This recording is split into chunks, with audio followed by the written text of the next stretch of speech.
Okay, let's talk about lookalike audiences. Now, before we jump into how useful these are right now, how to set them up, best practices, what is a lookalike audience? Essentially, it is taking a bunch of data points and telling Meta to find more people who match those data points. There's a lot of ways you can do this, right? You can do it through people who visited your website in the last 30, 60, 90, 120, etc. days. You can do it by people who've interacted with your ads, your social accounts, sent you DMs, whatever it is. But a lot of those right now are not particularly useful. Now, back in the day, 5+ years ago, lookalike audiences were an absolute powerhouse, magic bullet. If you had a really good lookalike source, you could just get incredible results.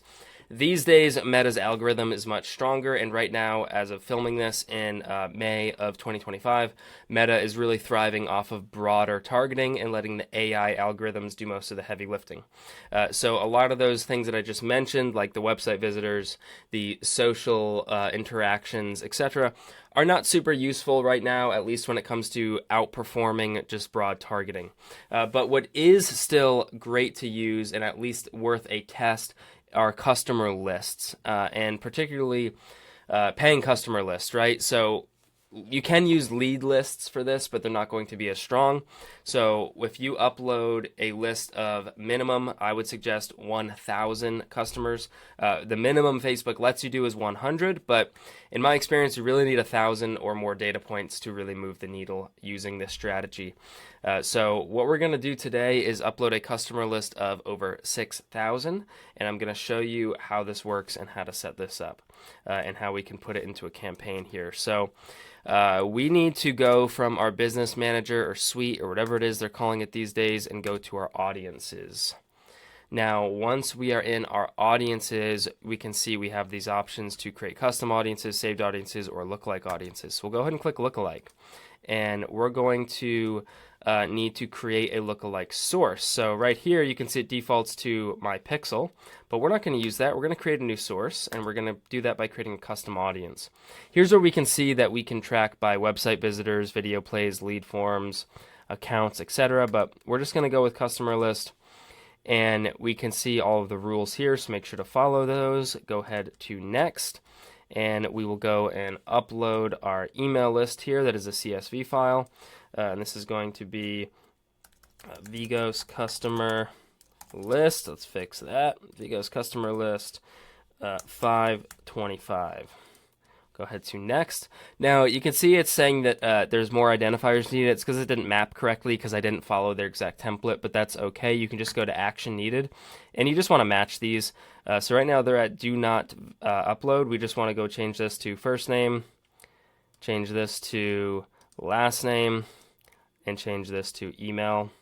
And now we can import and create without any problem. So it's going to go ahead and go through this import process, and we can see it imported over 10,000 rows. And now what we can do is create a lookalike audience. So we're going to select our lookalike source as our Vigos customer list 525. Audience location, we'll do United States.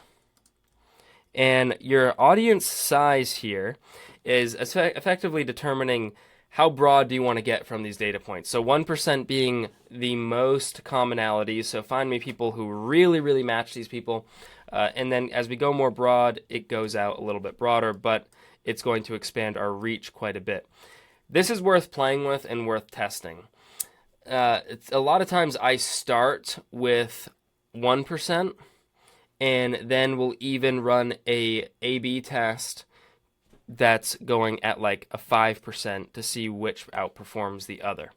You'd be surprised, sometimes the broader actually does a little bit better because like I said earlier, right now, Meta is really thriving off of broad targeting. So for this example, we're going to start with 1%, and if you are limited on budget, I would say that 1% is the place to start because it's going to be the most precise match based on your data points. So then we'll go ahead and click Create Audience, and it's going to load up here and create our lookalike audience. And we can see that right here we have our custom list of our email that we email list that we set up, and then we have our lookalike audience based off that source. So now if we go into a campaign, I can show you how to actually plug this in. Okay, so now when we are here setting up the targeting for our ad campaign, we can see that we now have the option to include custom audiences. So I can go ahead and now include my lookalike 1% customer list. What's cool here, guys, is you can also exclude audiences. So if you wanted to make sure your ads were not going to existing customers, you can upload a customer list and exclude those people. So these custom lists and custom audiences can be helpful in a variety of ways. But we're going to go ahead and do our lookalike 1%, and then we're also going to combine this with a very broad target here with veganism diet. So now you can see we've got our lookalike in addition to our broad targeting. So essentially we're giving Facebook this broad target, and then we're giving it a little bit more data just to hopefully help refine and expedite the process of getting our ads in front of the highest quality people. And then from here, we just have to go through and set up our creatives, which in this case are already set up, and we can go ahead and publish. If you have any questions on this, guys, just go ahead and let me know, and I'll see you in the next video. Peace.